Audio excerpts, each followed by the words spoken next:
खुलुमबाय, आं माइनाव बसुमतारी। गिबियावनो बर' रादाब खोनासंनो मोजां मोनग्रा बयबो नायगिरि नोंथांमोनखौ आंनि बड' चेनेलाव बरायबाय। लोगोसे गोजोन फुंबिलिनि गाहाम हामलायथि बावहरबाय। नोंथांमोननि थाखाय लानानै फैबावबाय आं गोदान मोनसे रादाब। अन्नानै भिडिअखौ जोबजासिम नायलांदो। दिनैनि गिबि रादाबाव दङ आसाम बिधान सभानि 15थि बाजेट जथुम्माया मैया फुंनि 9:30 रिंगानिफ्राय जागायबाय। बे बाजेट जथुम्मायाव बाहागो लादों रायजो बेंगिरि गुलाबसान काटारियाया। लोगोसे आसाम आयेन आफादनि बुंथिगिरि बिस्वजित दैमारिनि मासि सामलायनायाव खुंफुंनाय जायो। मैयानि बाजेट जथुम्माखौ मख'नो गोनांदि आसाम बिधान सभा बाजेट जथुम्माया 29 फेब्रुवारिसिम सोलिगोन। जाय सुबुङा आनजादनि सिगां सोंथि बिलाइखौ लिक खालामगोन आरो जाय फरायसाया नकल खालामगोन बेयो 3 बोसोर जोबथेसालिनि साजा आरो 1 लाख रांनि जुरिमाना होनांगोन होननानै आसाम सोरखारा फोसावदों।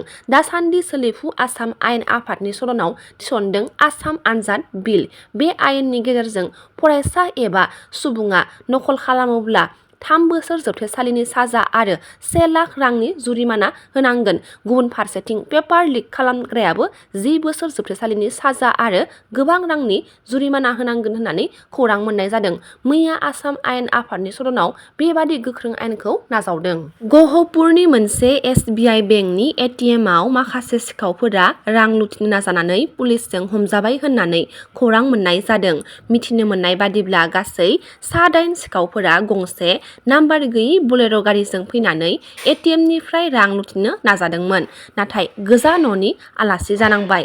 मख'नो गोनांदि ATMनिफ्राय रां लुथिनो नाजानाय खौराङा पुलिस थानासिम सौहैयो आरो पुलिस बिफाननि माखासे हान्जाया जाथाय जानाय जायगासिम सौहैयो आरो गासै सा-8 सिखावफोरजों लोगोसे गंसे बोलेर' गारिखौबो पुलिसफोरा जब्द खालामो आरो बेजों लोगोसे सिखावफोरनिफ्राय गासै गं7 मबाइल फन आरो माखासे आयेन बेरेखा मुवा बेसादफोरखौबो बोखांनो हादों होननानै खौरां मोननाय जादों। दुलाराय बर' फरायसा आफाद एबसुआ बारग' NDFB दैदेनगिरिफोरखौ उदां खालामनो दाबिजों हादरगिरि रायजो बेंगिरिनो लाइजाम दैथायहरगोन होननानै गोख्रोङै बुंथिदों। बिथां एबसुनि आफादगिरि दिपेन बर'आ BTRनि गोजोन गोरोबथानि उनावबो रन्जन दैमारिया जोबथेसालिनिफ्राय उदां जायाखै आरो बे जोबथेसालिनिफ्राय उदां खालामनांगौनि थाखाय एबसुआ हादरगिरि आरो रायजो बेंगिरिनिसिम लाइजाम दैथायहरगोन होननानै बुंथिदों एबसुनि आफादगिरि दिपेन बर'आ। बर' समाजाव जाफ्लेबाय थानाय माखासे जेंनाफोरखौ होबथानो थाखाय मोनसे गोदान आफाद दाफुंनायखौ मिथिना मोननाय जादों। बर' बिमा गौथुम मुंनि मोनसे गोदान आफादखौ दादों। बे गोदान बर' बिमा गौथुम आफादा बर' आइजोफोरनि गासै समाजारि जेंनाफोरनि सायाव नोजोर लाखिगोन।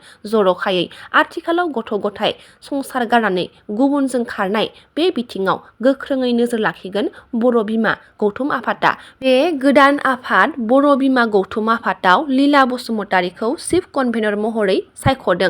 थांनाय सानाव गलाघाट जिल्लानि तेलिसाल हिरिम्बा नोगोराव खुंनाय एबसुनि 56थि थान्दै जख'न्थायाव बे गोनांथार थांखिखौ लानायखौ मिथिना मोननाय जादों। गान्दानि गाग्लोबनायाव 2 हाग्रा मावफारिनि जोखोम जानायखौ मिथिना मोननाय जादों। बे जाथाया काजिरंगा नेशनेल पार्कनि बराकथा फरेस्ट केम्पनि सिङाव नुजाथिदों। मिथिनो मोननाय बादिब्ला गान्दानि गाग्लोबनायाव जोखोम जानाय हाग्रा मावफारिनि मुङा तानुज बरा आरो जयन्त हाजरिका। जोखोम मोननाय 2 हाग्रा मावफारियाखौ देहा फाहामसालियाव थिसननाय जाबाय होननानै मिथिनो मोनदों। मैया दुलाराय बाथौ गौथुम आफादनि गाहाय नेहाथारि गणेश दैमारी आरो दुलाराय बर' फरायसा आफादनि बोसोनगिरि खुंख्रा सोरगियारिया खौरां लाफैदों। सनितपुर जिल्ला आवथायाव थानाय थेलामारानि रतन लेरेरा आरो मनिराम कसारी मुंख्लं गोसोखां गुवार फोथाराव 20 जानुवारि खालाराव 50,000निबो बांसिन आर'ज गौमायाव बाहागो लानो थांनायाव समाव लामा जाब्रबथायाव गोब्राब जोखोम जानाय उनाव गुवाहाटी सुवागत देहा फाहामसालियाव जिउ गोमानाय हग्राजुलि बियाबनि पानबारि फाथैबारि गामिनि बलेन बसुमतारीनि नखराव। क'क्राझाराव बलिउडनि मुंदांखा देंखोगिरि कुमार सानुआ नुजाथिफैदों। BTRनि मावफुं सोद्रोमा अरुप कुमार दे सम्पकनि न'आव फैदों। देंखोगिरि कुमार सानुआ बङाइगावआव फैनाय बुब्लियाव क'क्राझाराव हाबफैना जोबोर गोजोननाय फोरमायथिदों। देंखोगिरि कुमार सानु बिथाङा क'क्राझार सोनाब जनजाति बिधान सभा बियाबनि सिङाव सरकारनि बिथांखिफोरखौ बेखेवनाय हाबाफारियाव बाहागो लानानै BPF दोलोनि MLA रबिराम नार्जारिया गोख्रों बिजाथाइ फोरमायदों। क'क्राझार लकसभा सभा बियाबनि MP नब कुमार सरनियानि हेंथायै रायजो राजाफोरा बे बाराव नब कुमार सरनियानो भट होआ बेखौ होसोगोनसो होननानै बिथाङा बुंथिदों।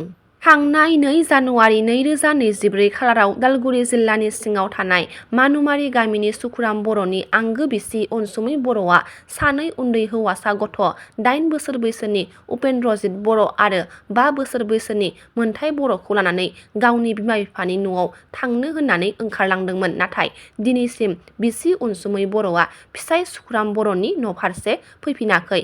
बेनि थाखाय नखरनि सुबुङा अनसुमै बर'खौ बहाबाफोर नुसनबायोब्ला 8011217068 नाम्बाराव खौरां हरनो थाखाय खावलायदों। मोसा आबुं बर' सावथुनखौ फैगौ 8 फेब्रुआरियाव सापागुरि इउनिभार्सेल सावथुन दिन्थिग्रा हलाव दिन्थिगोन होननानै मिथिना मोननाय जादों। लोगोसेनो फैगौ फेब्रुआरि दाननि 14 खालारनिफ्राय निउब एपआव मोसा आबुं बर' सावथुनखौ नुनो मोनसिगोन होननानै मिथिना मोनबावनाय जादों। BTR सोरखारनि फ्लेगशिप बिथांखि फरायसालि सरजाबनाय हाबाफारिया फैगौ 12 फेब्रुआरिनिफ्राय जागायजेनगोन होननानै खौरां मोननाय जादों।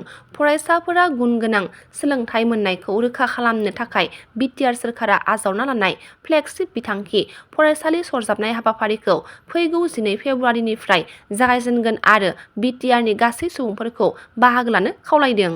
दिनैनि रादाबा एसेनोसै। गाबोन फिन गोदान रादाब लानानै लोगो मोनगोन। नोंथांमोना भिडिअखौ जोबजासिम नायबायब्ला अननानै लाइक, शेयार, कमेन्ट लोगोसे साबस्क्राइब खालामनानै होदो। गोजोन्थों।